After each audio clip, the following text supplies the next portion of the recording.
Have you ever been posted on an angle and you absolutely get destroyed because you fall asleep? Well, today I'm going to give you some tips and tricks that are going to make it so that you're much more engaged and that you no longer have this problem, and we can reduce the amount of times you're dying when you should be getting the kills. This is something that's going to help you rank up a lot faster, help you feel a lot more comfortable posting on angles, and make sure that you are giving yourself the best chance possible at succeeding inside of Counter-Strike 2. Before we get into that, I do have to give you a message from the sponsor of today's video.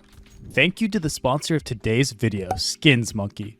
They are one of the greatest and easiest to use CS2 trading sites out there. You can swap out the skins you do not like for brand new ones that are so much more fresh.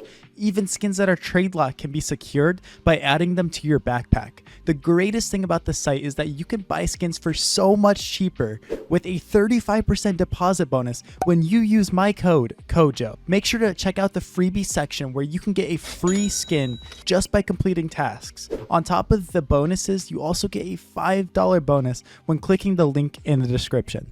So I've been playing this game for 14,000 plus hours. One of the most frustrating things that we can do is die in this way, right? It's like, man, we were posted on the angle, we had exactly the right play, and we just died because we didn't react in time. We didn't get that shot off, right? So one of the big things that we can do in order to make sure that we're actually on top of the situation is, one, let's look at the surface level. A lot of us are going to be very bored, and if you're posting on an angle for like 10 plus seconds, it can be very hard to keep focused because nothing is going on, right?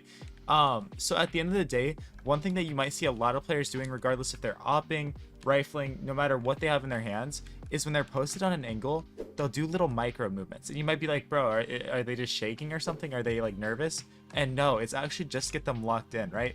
You'll see a lot of players just move their mouse around so that it reminds them kind of, okay, this is where my mouse is at. Now we know that, you know, if someone peeks us, I'm ready, right? I'm ready, I'm locked in. Versus it just being like a pure reaction test, and we get kind of cold and they swing past our crosshair, and because we haven't been moving our mouse around a bit, it makes it very difficult to try to catch up to them and get the frag. So that's one thing that I see that works very well for me. I've even seen riflers do it when they're playing in positions, right? I've seen riflers sit here and, you know, make little micro movements, do these kind of things. But the next thing that you can do to really help yourself with holding these angles and get yourself more engaged is sometimes throw in a crouch, right? You know, throw in these little micro movements. Don't be a spaz with it. Like, don't sit there and, like, you know, go all over the place and do all these things. But, you know, do it subtly, right? If I start to lose focus, sometimes what I do is I crouch a bit. Okay, reset, come back up, and now we're locked in again. Crouch. All right, we're locked in again. And what you might see players do too is you'll see them do little micro movements, these little jiggles. That serves multiple purposes. One, yes, it does get them locked in and make sure that they're engaged. That's very good because then you see your crosshair bouncing around, you see yourself moving, and you're like, you know, much more ready when they swing you. But the biggest reason that you might see people playing like that and doing these little micro movements around corners and stuff, holding like this, you know, doing jiggles, is that if they get swung on any of these angles, these little micro movements, it might actually end up saving their life, right? So if they're, you know, moving around a bit, from the other team's perspective, the enemy that's trying to fight you sees your head bouncing back and forth, your body moving a bit. It makes the shot that much harder, right? So for riflers and pistol players, that's going to be something you see them do a lot. I see people on CT side with dualies sitting here, and instead of just full tuck, they're kind of just doing these little, you know, taps, just little taps, right? Getting yourself locked in so that when they fight, you can easily farm them. It's just so good to be able to do that. And it's a big difference versus just, you know, sitting on an angle and holding, right? Now, let's dive in a little deeper as to how we can actually get caught off way less, because it's still going to happen no matter what we do. But how do we make sure that we are the most prepared for these fights when they happen?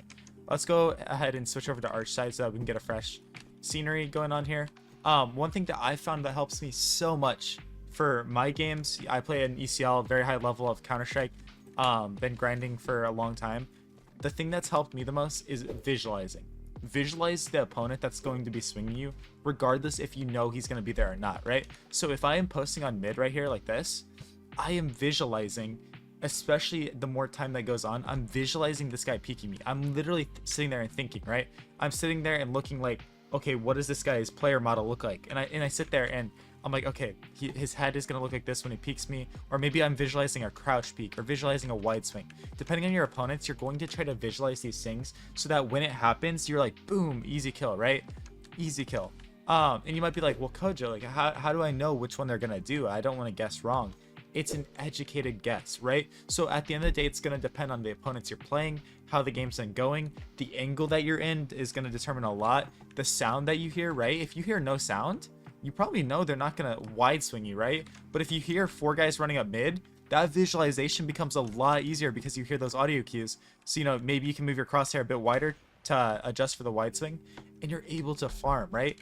If I think an opera is gonna peek me, instead of holding wide, I'm holding very close and waiting for that crouch peek to come in, right? If I'm playing against pistol players, you know, depending on what I'm hearing, I might get ready to flick. So what I do is, like, before any action has happened, before anyone's swinging, any noise is made, I might sit here against pistol players and, oh man, I've been holding this angle for 6 seconds. And I might just do that to prepare myself. Because what sometimes people do is they'll jump around the corner and you can just get an easy kill because you prepared yourself for that jump, right? So just gonna depend on the players you're playing, how the game's going, how everything's flowing, and it's so important. One other thing that you can do is you don't want to be exposed to more than one angle when possible, but sometimes you're going to be. So one thing I'll do is, like, if I'm posting on mid here and I you know, I'm kind of in an off angle, so maybe someone doesn't 1-dig me, yeah, I'm a bit more exposed, but you know, depending on the game, this can be a good spot to play. I'm sitting here and practicing my flick to boiler if I'm responsible for this entire section of mid, right?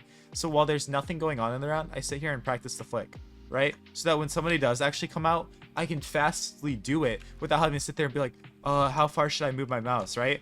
I've just done it so many times, you know, that I'm able to actually, like, consistently hit that spot, right? Very easy because we sit there and go boom, boom. Don't be a spaz with it though, right? Like I showed you on B site, I don't want you to sit there in the round and go, you know, but every like 4 seconds you're holding this.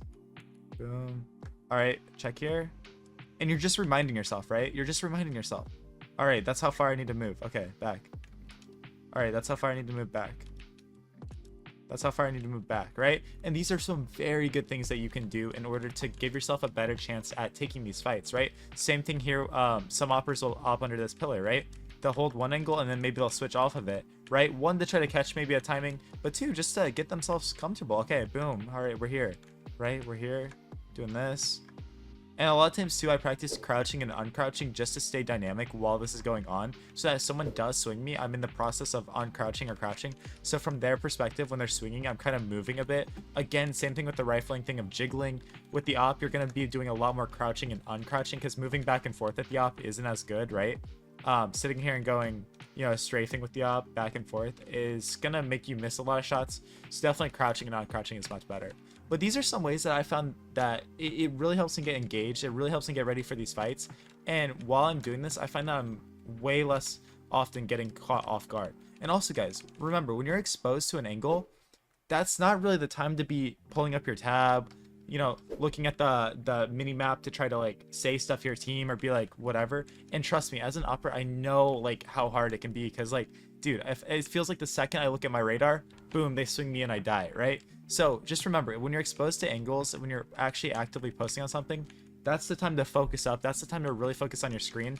And then when you're rotating, right? So we're focused, focus, focus. Then when we're rotating, that's when we can look at our scoreboard, our tab, see who's alive, whatever we need to do, the mini map, and make our plan. Don't make your plan. Don't look at the scoreboard, the mini map while you're actively posting on angles. It's going to get you killed no matter how good you are. So that's my advice for you. But hopefully you guys found this video useful. Hopefully I could share a bit of wisdom with you. Maybe you learned something new. Maybe you didn't. It's just a good reminder for you. Regardless, I would love if you hit that subscribe button. It'd help me grow so much and keep pushing out good content for you guys so that we can learn together and keep growing. Leave a comment down below of what type of video you want to see next on this channel. I appreciate every single one of you guys, and I'll see you in tomorrow's video. Peace out.